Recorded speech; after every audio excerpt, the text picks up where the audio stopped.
Rob Threezy, Ghetto Division, Pilsen, Chicago. That's all you need to know.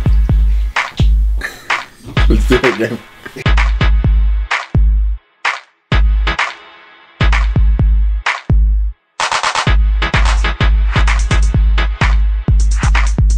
Like Rob Threezy, Ghetto Division, Chicago Southside.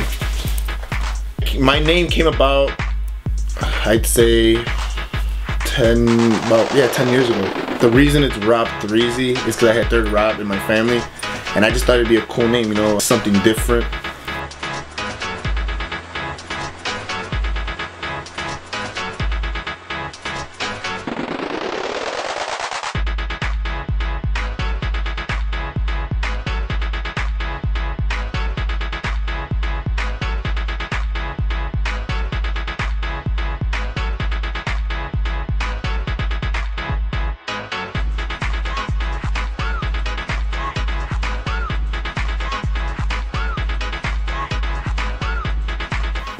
When I first started, I was 15 years old.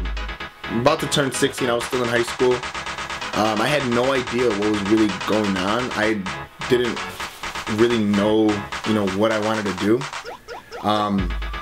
It's like I said, I've been DJing now, it's been about 10 years. Producing came about 3.5, not even, like about 6 years later after that. First, like, my first good memories of like starting off were actually on 26th Street. Those were backyard parties, back when, like, with Source and Charlie Brown, man, Kid Enigma, Ravel, I'm talking about Accent, all the dudes, you know, like, who I grew up with. They put me on that night, and that was actually my debut. Like, I knew how to spin, but I was kind of shaky that day because that was, like I said, it was my debut.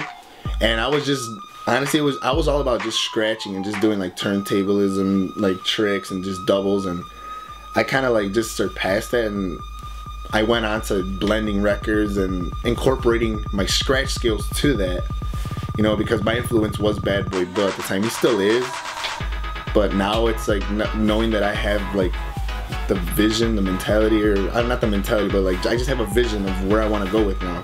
And I guess the people that put me on back then, they're seeing now like what I'm really trying to do, and they acknowledge it. You know, they look up to me. They love the music. I mean, it is what it is. There's business for everybody. Those people, like I said, who I named previously, like, they helped me get up, and I was just doing a lot of parties for them. I did start on 26th Street though. I stayed in about a year, 2 years, knowing how to mix, and then from there, you know what, that was my first gig, and I still remember that like it was last night, and wow, it was amazing. I got to meet a lot of new people that night, and here we are now doing an interview. Hot Jams opened my third eye up, and it basically like molded me into the artist that I really wanted to be. Cause after hanging out at Hot Jams, I knew what the sound was. I knew, you know, I seen it in people's faces. Like, I knew what I wanted to go for and what the sound was gonna be within, like, for the next 20 years. And to this day, I'm not stopping that, you know. And Hot Jams had a lot to do. It was a huge influence for me. Whether, like I said, it'd be the late night parties, like I'm talking about, like artists that we would look up to go to Hot Jams, talk to us, and it was just like, man, we were doing it, you know, and it was a never-ending like process. It was, history was made at Hot Jams. I went from house to techno. I was all house in the beginning, guys. I really was. I started off house. House is the foundation, you know? Techno's my calling, and Hot Jams basically, like I said, molded me into, you know, I want to be a techno producer. I love techno. Oh my God. I want my fans to know me for one thing and one thing only, and that's for my sound, which, like, it's the Threezy sound. Thanks to like Relief Records and Ghetto Division Records, and, you know, Brooklyn Fire with Tommy Sunshine, and, you know, Laidback Luke helping me out with Stealth Records, and, you know, A-Track putting my music on his mixed CDs so people can actually listen to what I'm actually trying to do or working on. Those are all the guys that really put me on though. Like, after Hot Jams, I started getting into blogs and started reaching out to different people, you know, in Europe, Australia, you know, I'm talking about like Asia, everywhere, all around the world. I was just spreading my music, you know what I mean? I just wanted them to listen to what Chicago has right now, like the new talent, you know, the new jack techno talent, along with the Ghetto Division crew, you know, who we work with, who I work with. We all work together. And from there came the tours. Like I went to Europe, I played, you know, in Belgium, I've done Germany, I did France, I did Holland, you know, Amsterdam, Den Haag. Mexico, I played out there, you know, for Sicario Music. They're also big techno heads and house heads, with Green Velvet for Relief Records, and we've worked with like Paul Johnson, you know, and just trying to expand my horizon, you know, and just trying to get them my music, you know, and hopefully they know where I'm going with this.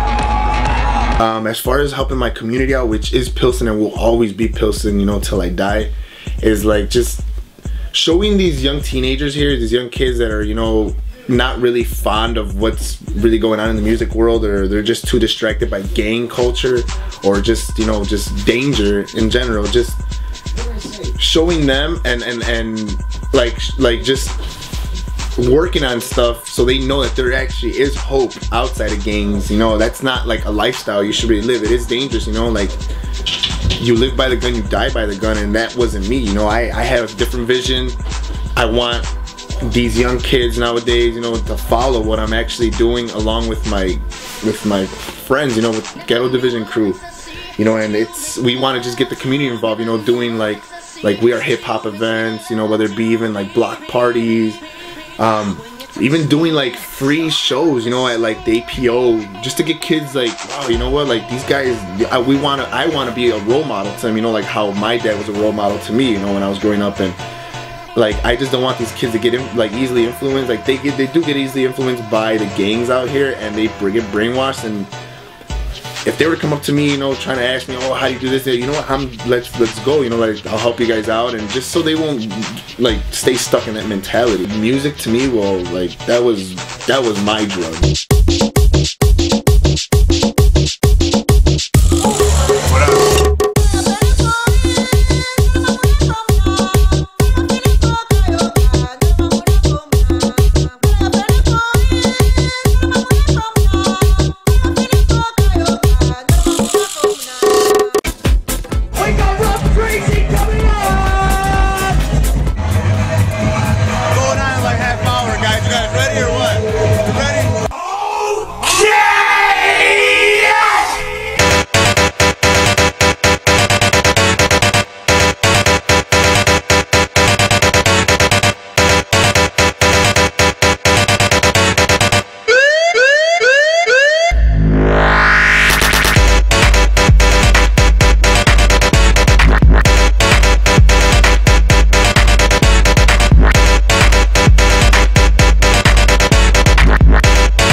We guarantee to make the party people bounce.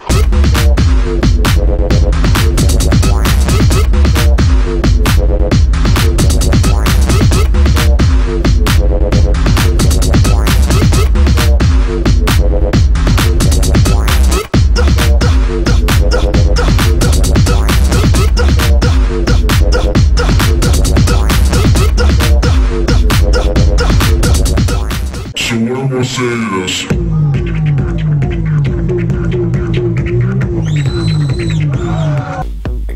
Funk Junk Records for Larry Saladin. It's called Take Me on a Ride, and it's actually a remix to Lorenzo Vector's original Take Me on a Ride. And that one, from what I hear right now, has been doing so well, you know, across the dance floors and all around the world.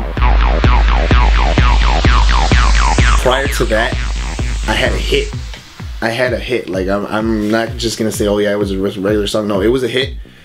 In my eyes, knowing that Carl Cox played it, Green Velvet, I'm talking about Gazafo, Stein Brodinski.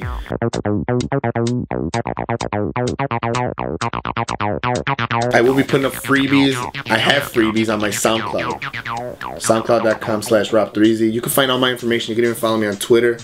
Twitter.com/Rob Threezy, and go on my website, robthreezy.com. But like I said, just give it a shot. Listen to my sounds on SoundCloud.com/Rob Threezy or Beatport.com. Follow me on Twitter.com/Rob Threezy and Facebook as well /Rob Threezy.